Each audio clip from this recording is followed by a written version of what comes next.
बिस्मिल्लाहिर्रहमानिर्रहीम, अस्सलाम वालेकुम। मैं हूं करामत मुगल और मेरे साथ हैं सईद बलोच साहब, सीनियर जर्नलिस्ट हैं, सुप्रीम कोर्ट कवर करते हैं। सईद बलोच साहब, इलेक्शन कमीशन का किरदार जो जो इलेक्शन करीब आ रहे हैं मशकूक होता जा रहा है। जब पेशावर हाई कोर्ट से फैसला आया था, बल्ले का निशान वापस आया, इंट्रा पार्टी इलेक्शन जो है कलअदम करार दिए गए थे, उसका फैसला रिवर्स हुआ, तो सब यही कह रहे थे कि अब शायद इलेक्शन कमीशन सिर्फ जो उनका एक काम है इलेक्शन करवाना, उस पर तवज्जो दें। लेकिन उनको सियासत से फुर्सत नहीं है। जगह जगह से बेइज्जत होने के बाद फिर वही काम कि आप पेशावर हाई कोर्ट जाएंगे। साहब, पीटीआई से मसला ही क्या है? अगर पीटीआई इलेक्शन जीत भी जाए तो इलेक्शन कमिश्नर को क्या मसला है? उसने तो एक काम करवाना है, शफाफ और गैर जानिबदार। लेकिन इतनी जानिबदारी के बावजूद भी पीटीआई ऑब्जेक्शन नहीं कर रही कि आपको इस्तीफा देना चाहिए। वो उसी तरह कह रहे हैं कि आप अपना काम करें, किसी तरीके से इलेक्शन करवाएं। लेकिन नहीं, कुत्ते की दुम कभी सीधी नहीं होती। पेशावर हाई कोर्ट जाना है, फैसले को चैलेंज करने का फैसला किया। बहुत शुक्रिया करामत मुगल साहब। देखें, बात असल में ये है कि इलेक्शन कमीशन, आपने कहा ना कि इनका मशकूक किरदार है। मशकूक किरदार नहीं है, ये मुतद्दिद बार रंगे हाथों पकड़े जा चुके हैं। उसके बावजूद पीटीआई ने एतराज नहीं किया। जी जी, अब ये रंगे हाथों पकड़े जा चुके हैं और ये हो चुके हैं नंगे। तो इन्होंने कहा लो जी, फिर उन नंगे तो हो गया, तो फिर उन राज्य के तो खुल के खेलो। अच्छा जी, अब आप देखें कि इलेक्शन कमीशन ऑफ पाकिस्तान में रजिस्टर्ड सियासी जमातें कितनी हैं?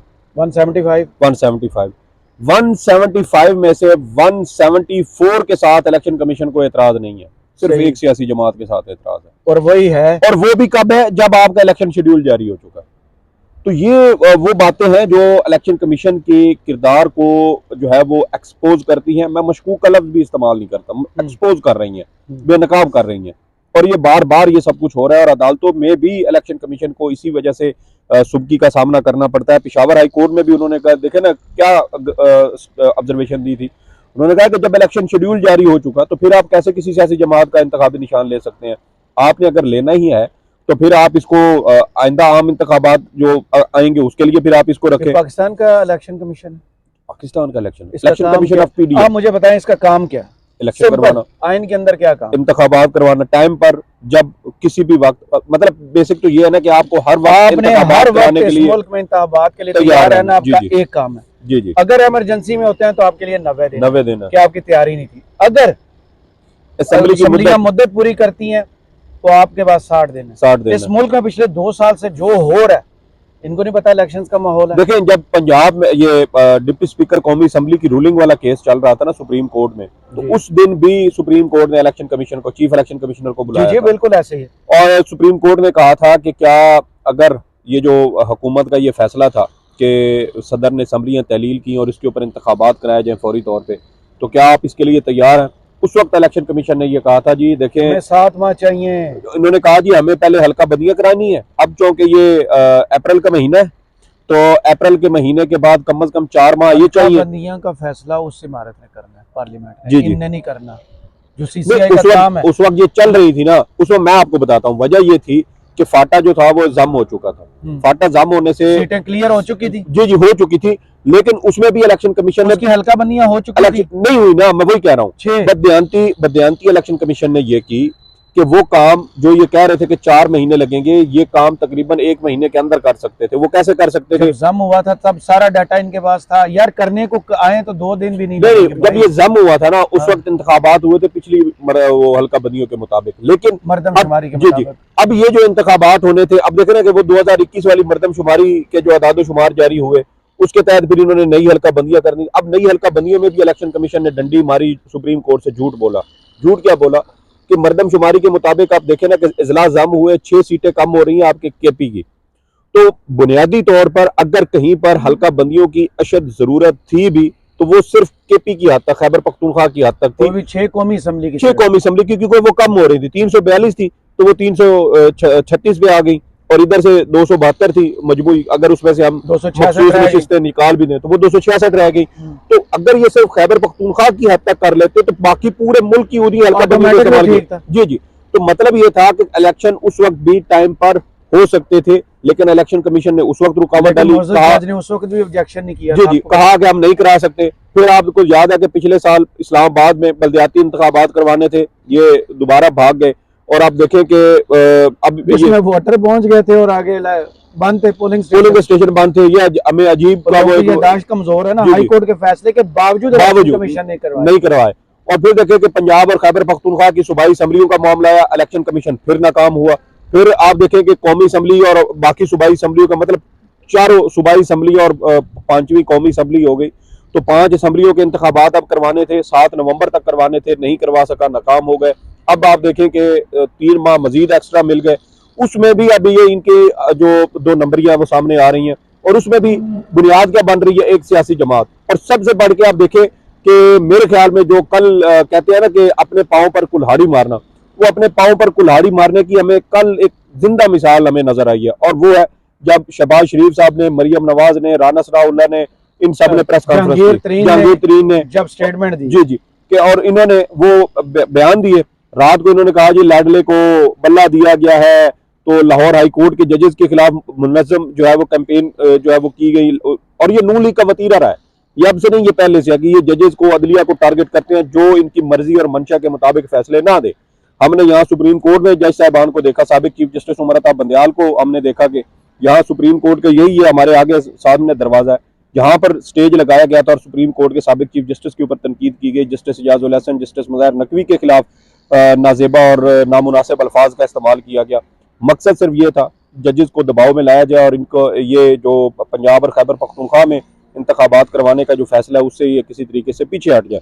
और अब यही चीज़ आप देखें कि पेशावर हाई कोर्ट में, और पेशावर हाई कोर्ट का ये ग्राउंड बहुत वैलिड है कि भाई जब इलेक्शन शेड्यूल जारी हो गया तो फिर आप एक सियासी जमात का कहते हैं कि एक हाई कोर्ट कैसे पूरे मुल्क के ऊपर अपना फैसला देखें जनाब अली, उसी तरह जैसे लाहौर हाई कोर्ट ने आपकी जमानतें की थी, नवाज शरीफ साहब को बाहर जाने की इजाजत दी थी, वो भी फैसला उन्होंने ही दिया था। आपके लिए तो लाहौर कोर्ट वैसे ही मिठाई की दुकान बनी हुई थी। देखिए अब मामला ये है कि एक शख्स जो साबिक वजीर आजम रहा हो, जो 3 या 4 बार वजीर आला पंजाब रहा हो, उस शख्स को इतना भी अंदाजा नहीं है कि जहां पर वफाकी इदारे आते हैं वहां पर हाई कोर्ट्स भी आर्टिकल 199 के तहत अपना दायरा इख्तियार इस्तेमाल कर बिल्कुल ऐसे ही।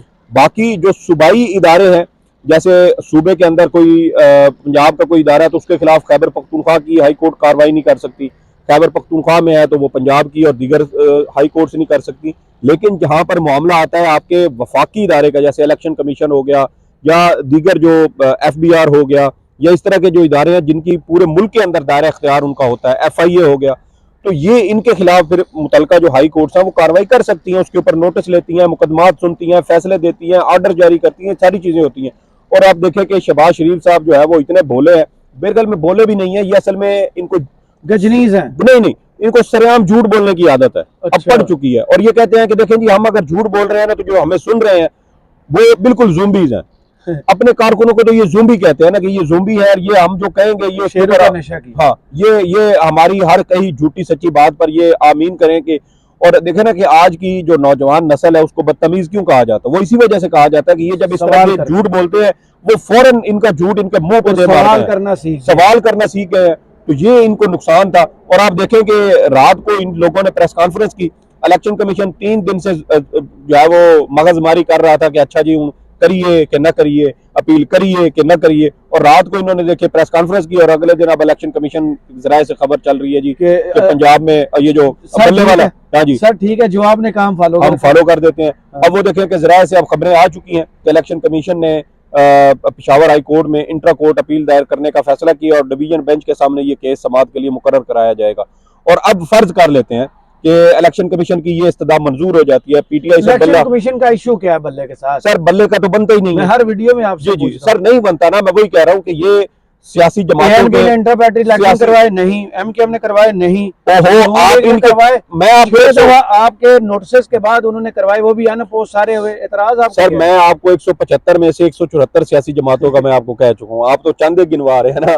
175 में से 174 सियासी जमातों पर एतराज नहीं है, सिर्फ एक सियासी जमात पे एतराज है। और अब आप देखें कि अगर फर्ज करें ये अपील इनकी मंजूर हो जाती है, बल्ले का निशान वाकई दोबारा से छिन जाता है PTI से, मुझे बताएं नून लीग को इसका फायदा होगा या नुकसान होगा? तो ये अक्ल के अंधे हैं, ये अक्ल के अंधे हैं, इनको नजर नहीं आता कि इन्होंने रात को अपने साथ क्या, इन्होंने अपने साथ जो है वो जुल्म किया है। मुशीर ही मरवाते हैं ना। हाँ नहीं, ये तो खुद मार रहे हैं ना। नहीं तो इनके भी मुशीर हाँ, है ना, दिमाग तो इनके ये पास है नहीं, मतलब इनके बंदे रखे हुए हैं। मतलब कि आप पहले तो ये शक होता था ना कि पीटीआई से बल्ला छीना जा रहा है ताकि नून लीग की सहूलतकारी की जाए उनको इंतखाबात में जितवाने की, और रात को बैठ के खुद ही प्रेस कॉन्फ्रेंस कर दी है, जी देखें ये बल्ले का निशान इनको क्यों मिला। मतलब आप, और हैरत इस बात की है कि हमारे वो साफी दोस्त जो उस वक्त वहां पर मौजूद थे उन्होंने भी सवाल नहीं किया कि शहबाज शरीफ साहब, सामने साफी थे। यार वहां पे मेरे ख्याल में तो साफी नहीं थे। हाँ वो अलग बात है कि इनके अपने मंजूर नजर हों या वहां पर बुलाया ही ना गया हो, ये एक अलग कहानी है। पीटीवी ने पहले प्रेस कॉन्फ्रेंस, आगे इतने माइक पड़े हो तो हम उसे प्रेस कॉन्फ्रेंस ही कहते जी हैं जी यार, 2600 माइक पड़ा है, ये प्रेस कॉन्फ्रेंस कर। जी जी। कारकुनों से खिताब, सामने बंदा फिर नहीं दिखाया कौन बैठा हो। उसके हम्म, बाद फिर पीटीवी ने वो रिकॉर्डेड, उसके कल अवाम के टैक्स पे पैसों पे चलने वाला इदारा है, कल 3 दफा शहबाज शरीफ को दिखाता है और वो भी अपनी पार्टी के कारकुनों से खिताब। जी किस कैपेसिटी में?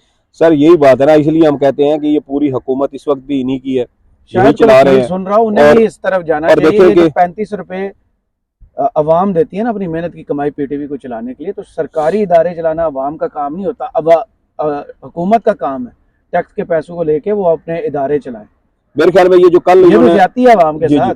ये जो कल इन्होंने ब्लंडर किया ना, मेरे ख्याल में ये पीटीआई की 12वीं खिलाड़ी जो है ना उन्होंने शायद ये करवाया। मुशीर वही है। हाँ, क्योंकि आपको पता है कि आजकल वही करता धरता है, चीफ ऑर्गेनाइजर भी उनके है। बारे में तो इतला थी वो वर्चुअल जलसा करवाने वाली है, लेकिन नहीं अभी तक हिम्मत हुई। सर हिम्मत क्या, ये वर्चुअल जलसा करवा लें पीटीआई के तो फिर भी पूरी दुनिया में तमाम जो सोशल मीडिया उनके प्लेटफॉर्म्स हैं, उसके अकाउंट्स हैं, उसके मुताबिक तकरीबन कोई 66 लाख के करीब लोगों ने इसको देखा था, और उसके बावजूद के मुल्क के अंदर इंटरनेट सर्विस डाउन हो चुकी थी। बहुत कम लोग थे जो शायद वीपीएन का इस्तेमाल करना भी जानते थे। अगर इंटरनेट सर्विस बहाल रहती तो ये शायद करोड़ों में तादाद चली जाती।